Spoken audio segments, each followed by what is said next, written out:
Thank you. Breaking out of San Bernardino, California, we're hearing from the family members of those inside the Social Services Center when gunfire erupted during a holiday party. You see people filing out with their hands up, trying to get to safety in the aftermath of that shooting. Yeah, investigators say at least 14 people were killed, 17 others hurt after one of their co-workers just opened fire yesterday. Now, we're told there were 2 suspects who opened fire. They were wearing assault-style clothing and armed with assault rifles and handguns.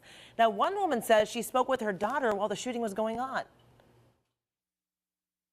She was whispering, that's all she did. She was whispering, and she said they were in a room locked up because there were shooters, and that she thinks they were in another building, but she wasn't positive. And then she was going to turn off the lights, and then she had to go because I don't think they wanted to talk. Just in case the shooters were there, I don't think she wanted to get shot. So, of course, you're going to be quiet, and we hung up. Now, the 2 shooting suspects were killed by police. This was one of the deadliest shootings in U.S. history. NBC reports it's the worst mass shooting since 27 people were killed in Newtown, Connecticut in 2012. Besides Newtown, only 4 other attacks have ended with larger body counts. Though these mass shootings have become all too common, it is unique to have multiple people involved. Of the 30 deadliest shootings in the U.S., only 3 have come at the hands of multiple shooters. We, of course, will have much more on this story as it develops throughout the morning, including details on the suspects as well as the investigation into a possible motive right here on Fox 19 Now. And, of course, for updates anytime, go to our website, fox19now.com, or you can download our mobile app. We're also following some breaking news out of Tennessee. 2 Army pilots are dead after a Fort Campbell helicopter crashes and then catches on fire. The chopper went down nearly 12 miles south of the Army post last night during a routine training mission. Officials say the cause of the crash has not been determined at this point. The names of the pilots have not been released. We have new information on the deadly crash in Roselawn. Investigators say 2 teenage brothers are dead. The pair was riding in the car that crashed into a tree on Reading Road near Lisanaville Avenue early yesterday morning. The driver and another passenger were taken to UC Medical Center with serious injuries. Investigators say no one was wearing seatbelts. Happening today, unfortunately, layoffs begin at the Brown County Jail. The detention center was forced to close because of malfunctioning locks and doors. County leaders say the layoffs are necessary until repairs can be made. Well, deputies say the fix could end up costing upwards of $1 million. And that's not including the money Brown County is paying Butler County to house its inmates in the meantime. Also today, a new memorial marker will be unveiled to ensure that the victims of the 1979 concert tragedy will never be forgotten. Our Fox 19 Now's Megan O'Rourke joining us live from U.S. Bank Arena with all the details. Good morning to you, Megan. Good morning to you as well. Yeah, it's been 36 years since that tragedy here at U.S. Bank Arena, but still many affected by it today. In fact, several of them are going to be alongside Mayor John Cranley as he dedicates that new memorial here outside the arena later this afternoon. Now, the memorial is still covered with a cloth right now, so we don't know exactly what it's going to look like, but we do know the point behind it. It's to honor the lives of the 11 people killed and the many others injured before the Who's 1979 concert at the old Riverfront Coliseum, now known as U.S. Bank Arena. Now, among the people who are going to be in attendance tonight will be Guy Nino, who was just 22 years old at the time of the tragedy and had been contracted to provide standby ambulance services. Listen to what he has to say. We are here to honor and respect the fallen, but we also need to honor, respect, and find a turning point and closure for those who are still holding vigil.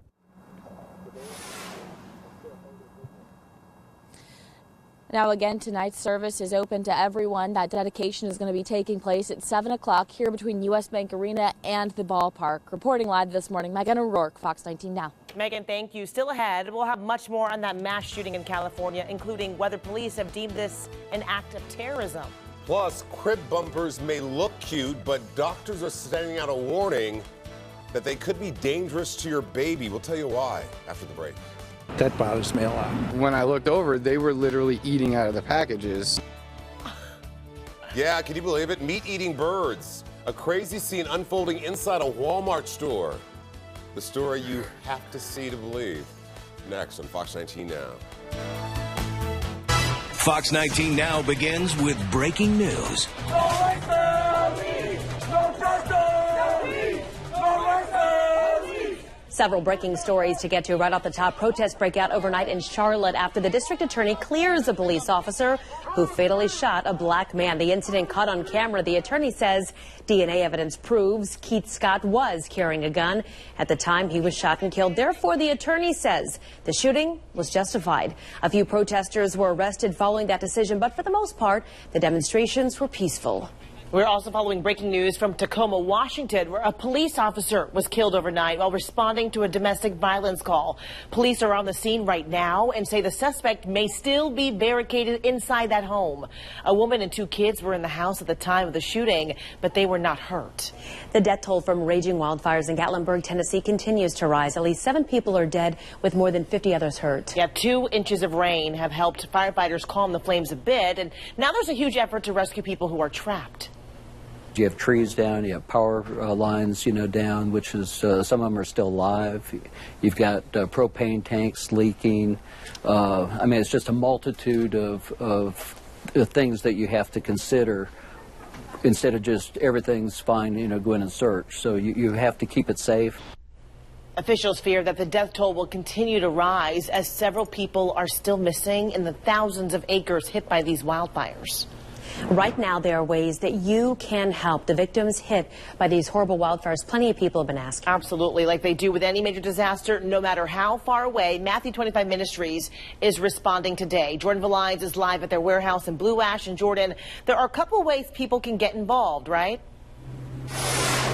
Yeah, absolutely. And just like you guys said, you can still help. And that's the biggest message that we want to get across, is that it's not too late to help those victims. So far this morning, we've actually already seen a couple of people come out and drop those donations by the side door, at the front door, because, of course, at this point, anything is going to help those victims. Now, thankfully, we do have a list that was given to us by Matthew 25 Ministries of exactly the items that they need to bring down today. So, of course, you have the monetary donations. You can donate online. You can also mail checks to Matthew 25 Ministries right here on Kenwood Road. And they also need things like non-perishable foods, personal care products, cleaning supplies, paper products, baby and infant supplies, and first aid items. Now, we saw the first truck take off here from their Blue Ash location around 4:15 this morning, and they are expected to ship out a lot more trucks here later on this morning. We're expecting them to leave around 8 or 9 o'clock. For now, reporting live in Blue Ash,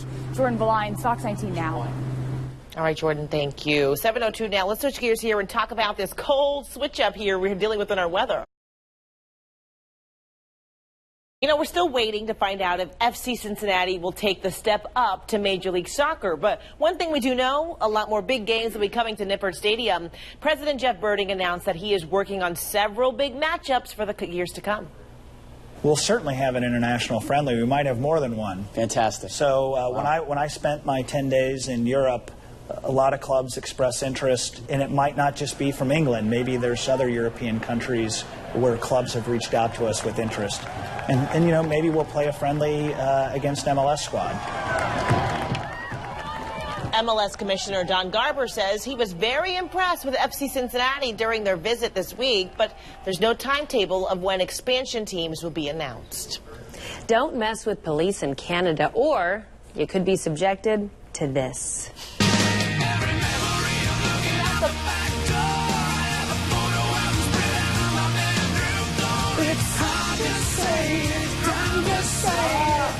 Goodbye. The Canadian town of Kensington has a plan to stop their residents from drinking and driving. Use Nickelback as a deterrent. Officials say next drunk driver they arrest will have to listen to Nickelback or they are hauled off to jail. Nickelback is not that The hate bad. on Nickelback continues. I could think of much worse. I'm saying Nickelback is the new Avril. Do you remember? Yes. And I was a fan of both. Maybe you just don't like good music. I feel like if they played Hanson like that. Oh, gosh. Now that would be annoying. Die. 7:06 now. Do you want to make better shopping decisions? New research unveils a key thing not to do. Several schools in Oregon just banned Santa Claus. What? Hear why they did it. And I'm following breaking news, guys. The suspect is dead in the Tacoma, Washington standoff. That suspect shot and killed by police. Details coming down at this hour. I have them for you next at the Alert Desk. Newly released video shows exactly what happened in an officer-involved shooting over the weekend. Well, police say this man, 25-year-old Jawari Porter, He's the one involved. They say he was shoplifting at the Vine Street Kroger and threatened a security guard with a knife. You can see that right there. Well, police say Porter made off with Gatorade, beer, and a pack of cookies. And now about 10 minutes later, Porter was spotted near Government Square. In the distance, you see that police cruiser approach before Porter actually goes up to the officer, runs towards him. You can see he's inside right now. From there, prosecutor Joe Dieter says Porter tried to stab Officer Tony Brucato multiple times before Brucato opens fire and kills him. Now, court records say Porter attended UC just 6 years ago and was ordered to do several different stints at mental health facilities prior to this weekend's incident. This man tried to kill a Cincinnati police officer viciously. Hamilton County Prosecutor Joe Dieter says after reviewing all of that information, the fatal shooting by police was justified and no charges will be filed in this case. So NYPD are on the scene of an officer-involved shooting that happened early this morning. Charisse has been tracking this for you, and what do we know so far? Right now, we're waiting to hear from the NYPD's police chief. Take a look at this. I've been following along. This is the Assistant Commissioner for Communication and Public Information page. He had just said just a few minutes ago that they will be updating reporters from the scene of that shooting in the Bronx in just a few minutes. Actually, I saw another tweet that said that this will be starting in about 5 minutes. Take a look at video from the scene. Still a heavy police presence this morning. What we know so far is the man grabbed an NYPD officer's gun during a struggle, fired off 15 rounds, killing an innocent bystander. Well, that man was then shot by a police officer twice in the chest. This all happened in the Bronx. The suspect is in the hospital right now and again waiting on word from the NYPD, and we'll be sure to bring it to you here at the Alert Desk. Kara. A body found in central Kentucky has been identified as Robert Jones, the Florence man who went missing with his girlfriend last month. Jones' remains were found Friday off the side of Goshen Road in US 60, about 20 miles from Lexington. On July 8th, investigators said they found evidence indicating Jones and his girlfriend, Crystal Warner, were dead. Police are still searching for her body. 52-year-old Craig Pennington has been charged with the murder in this case. He rented a cabin from the couple. Police say he was behind on his rent. The Hamilton County prosecutor and the health department, I should say, cracking down on the heroin epidemic in a big way. The health department is actually handing out these posters. They're going to go to more than 2,500 licensed businesses, many of them restaurants.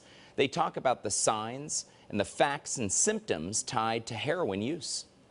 We want to put as many people on notice on what are the symptoms of opioid addiction, and most importantly, how you can save their life. All right, so 23 people are killed by heroin and opioids weekly in Ohio, and 1 in 5 Ohioans knows someone addicted to heroin. If you want one of those signs to hang in your business, contact the Hamilton County Health Department. All right, so Delta is back on track this morning after major system-wide outages grounded the airlines worldwide. Now, 450 flights were canceled as a result, and many travelers are still trying to get to their destinations this morning. Fox 19 Now, Sarah Selly is live at CVG with an update, and the crowds have gone, but still people searching for flights across the country. Yes, and even here at CVG, some of those canceled and delayed flights rolled into today, and so those folks are experiencing some headaches. You can see it this morning. This is pretty much what it looks like on a normal morning here at Cincinnati's airport. And Delta says if your flight was canceled or significantly delayed due to that outage, you are entitled to a refund. They're going to allow for a one-time change to the ticket. It applies to impacted travel through today, and the ticket has to be reissued on or before August 12th. Rebooked travel must begin no later than the 12th. The company is also waiving its change fees of $200. Delta not saying how it defines significant delays, but the CEO has apologized this morning for all of the impact. Reporting live, Sarah Selly, Fox 19 Now. Yeah, what a mess. Glad it's getting cleared up for those travelers. Hey, who wants some free cheese? Skyline Chili letting you tack on 50% more cheese with no charge. They're bringing back the Skyway through August 28th, which adds a lot more cheese on your delicious 3, 4, or 5-way chili. I've already had 8 people share this on my Facebook. So tell your friends about it. Share it on Facebook. Why would you not? I know. It's a good message to put out there. All right, so bad news if you like watching Hulu. You're going to have to pay up. The streaming service will now only be available to subscribers. Before, some content was free, while premium stuff was limited to account users. Officials say the move was necessary so they can keep adding more original content and expand its film and TV library. Your personality traits could be the reason you just can't put down the smartphone. Most Americans check their phone every 6 minutes, but certain people are more addicted than others. Baylor University researchers found people who were more emotional tended to check their phone more often. Outgoing and even materialistic people also looked at their phones quite frequently. All right. No comment from here. It's a mouth-to-mouth rescue you have never seen before. Frank was about to run in, and it seemed like those attributes. He's not materialistic. No, not at all. Hey, and your dog is about to get a lot more comfortable. Take a selfie, it'll last longer. This is at the airport, a new invention that makes traveling with your pets easier, especially on days, you know, when a whole airline shuts down. Absolutely. We'll tell you about it coming up.